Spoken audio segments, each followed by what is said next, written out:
अस्सलामुअलैकुम दोस्तों, मैं हूं अमार इजाज़ ASP.NET के ट्यूटोरियल्स के साथ। आज हम पार्ट 22 स्टडी करेंगे। आज हमारा टॉपिक है binding a drop down list with an XML file. गुजारिश है कि इस पार्ट को देखने से पहले आप पार्ट 19, 20 और 21 लाजमी देखें। इससे आपको समझने में आसानी होगी कि ड्रॉप डाउन लिस्ट को XML फाइल के साथ कैसे बाइंड किया जाए। पार्ट 21 में हमने ये सीखा था कि एक XML फाइल को कैसे अपने प्रोजेक्ट में ऐड किया जाए। पार्ट 21 में XML पे हमने डाटा राइट किया था। तो आज हम उस डाटा को ड्रॉप डाउन लिस्ट के साथ बाइंड करेंगे। तो हमारा ऑब्जेक्टिव भी यही है। यहाँ पर सामने आपको नज़र आ रहा है कि यहाँ पर हमारे पास कुछ सिटीज़ के नेम हैं और उनकी आईडीज़ हैं, जो कि हमने लास्ट टाइम XML फाइल में हमने राइट की थी। और अब हमने उनको जो है ड्रॉप डाउन लिस्ट में यहाँ पर डालना है, जो कि आपको नज़र आ रहा है इस वक्त। तो हमने इस तरह का एक ड्रॉप डाउन लिस्ट क्रिएट करनी है, जिसमें हमारे पास यहाँ पर सबसे पहले नंबर पर एक सेलेक्ट का जो लिस्ट आइटम है वो शो हो, और उसके बाद जो है हमारे पास जो सिटीज़ के नेम हैं वो डिस्प्ले होने चाहिए। चलिए आइए चलते हैं अपने प्रोजेक्ट की जानिब। तो यहाँ आप देख सकते हैं कि मेरे पास इस वक्त एक ड्रॉप डाउन लिस्ट मौजूद है, और इसका सोर्स कोड में देख सकते हैं कि मेरे पास इस वक्त कोई लिस्ट आइटम जो है वो मौजूद नहीं है। ये खाली ड्रॉप डाउन लिस्ट है, इसमें कोई भी आइटम इस वक्त मौजूद नहीं है। और यहाँ पर हमारे पास एक XML की फाइल है जिसमें हमने डाटा राइट किया हुआ है। ये हमारे पास सिटीज़ के नेम हैं जिन्हें हमने ड्रॉप डाउन लिस्ट में जो है डिस्प्ले करना है। XML फाइल को रीड करने के लिए हम यहाँ पर पेज लोड का के इवेंट में हम जो है एक ऑब्जेक्ट बनाएंगे। उस ऑब्जेक्ट का नाम है डाटा सेट। डाटा सेट एक ऐसा ऑब्जेक्ट है जो कि पूरी XML फाइल का जो डाटा है वो उस ऑब्जेक्ट में आ जाएगा, और फिर हम उस ऑब्जेक्ट की मदद से उसको डाटा सोर्स मानते हुए हम ड्रॉप डाउन लिस्ट के साथ उसे बाइंड कर देते हैं। चले आइए अब हम कुछ कोड लिखते हैं। तो यहाँ मैंने इस वक्त डाटा सेट लिख दिया है, और अब हमें इस वक्त एक लाइब्रेरी इंक्लूड करनी है सिस्टम डॉट डाटा की। तो यहाँ आप छोटा सा बटन देख सकते हैं कि इसको मैंने जैसे ही क्लिक किया है, इसको क्लिक करने के बाद ये आपसे पूछ रहा है कि यूजिंग सिस्टम डॉट डाटा।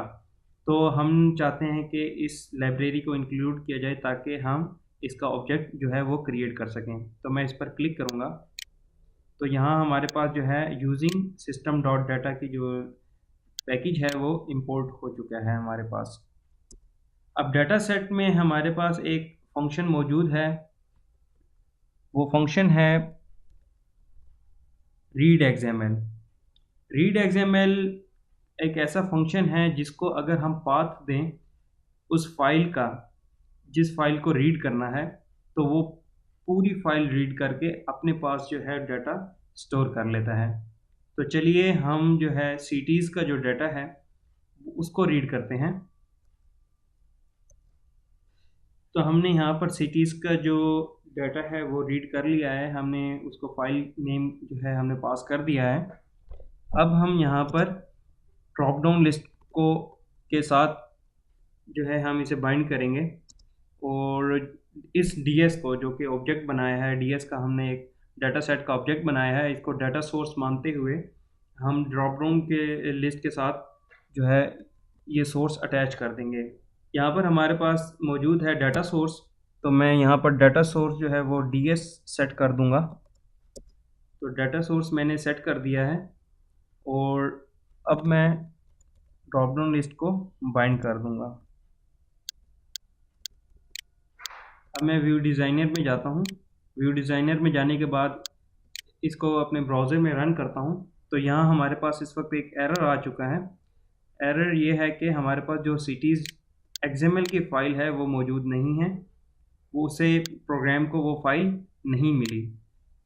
और यहाँ पर आप एक स्निपेट जो है एक छोटा सा कोड भी देख सकते हैं जहाँ पर हमारा एरर आया है कि XML की फ़ाइल जो है वो रीड नहीं हो सकी। इसका प्रॉब्लम, ये इशू इसलिए आया है क्योंकि जो XML की फ़ाइल है हमारे पास, वो फिज़िकली एड्रेस जो है यहाँ पर हमें देना चाहिए। फिज़िकली अगर देखा जाए तो हमारी जो XML की फ़ाइल है वो इस वक्त, हम इसे ओपन करते हैं और वो इस वक्त हमारे पास यहाँ पर मौजूद है। ये city.xml की फ़ाइल हमारे पास इस वक्त मौजूद है और इसका जो पाथ है, जो फिज़िकल पाथ है वो ये है, C users Dell documents visual studio 2013 websites drop down list के बाद हमारे पास यहाँ पर cities.xml की फ़ाइल मौजूद है और ये फिज़िकल पाथ है। जबकि हमने इसे इस वक्त वर्चुअल पाथ दिया है। यहाँ पर अगर हम प्रोजेक्ट में देखें तो हमने इसे वर्चुअल पाथ दिया है। इस प्रोजेक्ट के लिहाज से हमारे पास cities.xml एक पाथ है, तो ये एक वर्चुअल पाथ है, तो हमें इसे फिजिकल पाथ देना है। तो चलिए इसे फिजिकल पाथ देते हैं।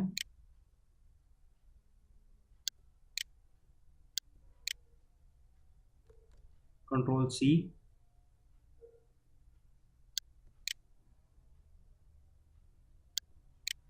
Control V,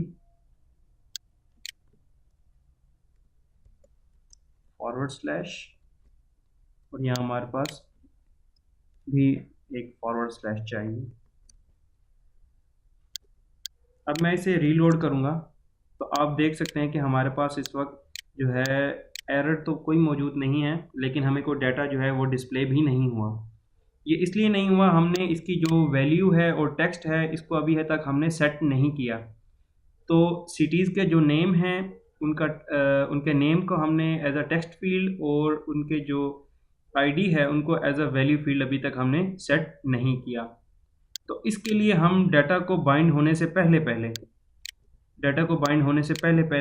drop down list को हम बता देते हैं कि इसकी वैल्यू फील्ड किसको सेट करनी है और इसका टेक्स्ट फील्ड किसको सेट करनी है।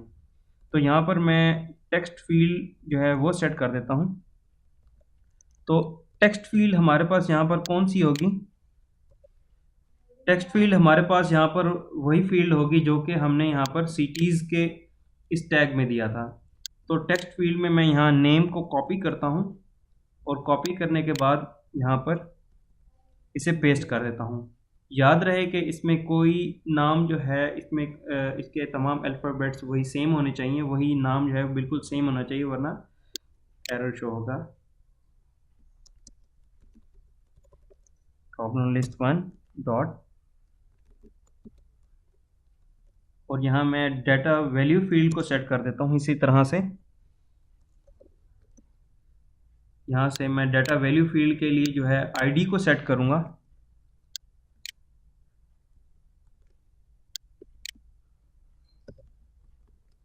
अब मैंने यहाँ पर टेक्स्ट फील्ड और वैल्यू फील्ड को सेट कर दिया है। अब मैं इसे रीलोड करता हूँ। तो रीलोड किया तो हमारे पास यहाँ पर तमाम सिटीज़ टेक्स्ट में शो हो गए, और अगर आप आईडीज़ देखना चाहते हैं तो आईडीज़ भी हमारे पास जो कि डिस्प्ले हो चुके हैं।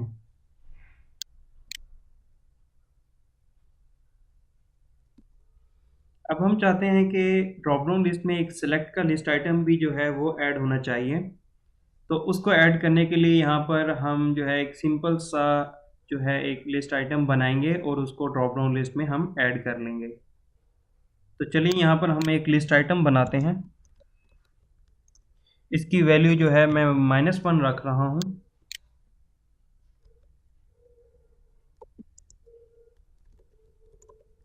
और ड्रॉप डाउन लिस्ट वन में मैं इसे ऐड करता हूँ सिंपल आइटम्स। और ये आइटम्स ड्रॉप डाउन लिस्ट में आइटम्स को ऐड करना हमने पिछले पार्ट 19, 20 में ये डिस्कस हम कर चुके हैं। अगर आप देखना चाहते हैं तो आप हमारा पार्ट 19 और 20 जो है वो ज़रूर देखिए।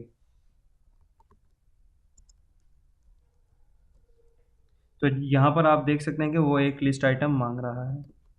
चलिए अब मैंने इसे सेव कर दिया है। अब मैं इसे रन करता हूँ। यहाँ देख सकते हैं कि हमारे पास जैसे ही मैंने लिस्ट आइटम ऐड किया तो वो हमारे पास बॉटम पे आ गया है, सबसे लास्ट पे आ गया है। तो हम चाहते हैं कि इसको जैसे ही ये लोड हो, रिफ्रेश हो, तो डिफ़ॉल्ट में हमारे पास फर्स्ट पे आ जाए। तो इसके लिए हमें क्या करना पड़ेगा? इसके लिए हमें जो फंक्शन यूज़ करना पड़ेगा वो फंक्शन होगा इंसर्ट का फंक्शन। इंसर्ट के फंक्शन में हम उसे एक इंडेक्स बताएंगे जो कि ज़ीरो इंडेक्स है। हमने ज़ीरो इंडेक्स पर लिस्ट आइटम को ऐड करना है और दूसरा जो है हम उसे लिस्ट आइटम देंगे। तो मैं इसे सेव करता हूँ और सेव करने के बाद अब मैं इसे रिफ्रेश करूँगा, तब ये देख सकते हैं कि हमें वो ड्रॉप डाउन लिस्ट बन गई है। और यहाँ हम देखते हैं कि जैसे कि ds.read.xml, तो जब हम रीड XML को रीड करने के लिए हमें एक फिज़िकल पाथ चाहिए। तो जब हम अपने प्रोजेक्ट को ऑनलाइन सर्वर पर डिप्लॉय करेंगे तो हमें इस पाथ का हमें नहीं पता होता कि जो XML की फ़ाइल है वो किस जगह पर पड़ी है, तो एक्चुअल लोकेशन हमें नहीं पता होती। तो उसको जानने के लिए कि एक्चुअल लोकेशन कैसे फाइंड की जाए और यहाँ पर हम एक्चुअल लोकेशन कैसे दी जाए, हमें फिज़िकल पाथ हम कैसे दें, तो उसके लिए हमारे पास यहाँ पर एक ऑब्जेक्ट होता है सर्वर डॉट, यहाँ पर उसका एक फंक्शन है मैप पाथ का। तो मैप पाथ का फंक्शन क्या करता है, वो वर्चुअल हमारे पास जो एड्रेस होता है, वर्चुअल एड्रेस को एक्चुअल एड्रेस में कन्वर्ट करता है। तो यहाँ पर मैं वर्चुअल एड्रेस जो है वो XML cities डॉट XML दूंगा, तो ये हमें रिटर्न में एक्चुअल जो है फिज़िकल पाथ देगा, जो फिज़िकल पाथ है जो एक्चुअल मशीन पर इस वक्त मौजूद है। तो जैसे ही मैंने इसे सेव किया और मैं इसे रिफ़्रेश करता हूँ तो आप देख सकते हैं कि ये दोबारा से वर्क कर रहा है, ये कोई एरर नहीं दे रहा। इसका मतलब है कि इसे फिज़िकल पाथ मिल चुका है। अभी के लिए इतना ही। अगर आपको हमारी ये वीडियो पसंद आई है और आप हमारी मज़ीद वीडियोस देखना चाहते हैं तो इसके लिए आप हमारे ब्लॉग को विज़िट कीजिए, हमारे यूट्यूब के चैनल को सब्सक्राइब कीजिए, हमारे फेसबुक के पेज को लाइक कीजिए और अपने कमेंट्स और लाइक्स की सूरत में अपना फ़ीडबैक ज़रूर दीजिए। अभी के लिए इतना, मिलते हैं नेक्स्ट सेशन में। खुदा हाफिज़।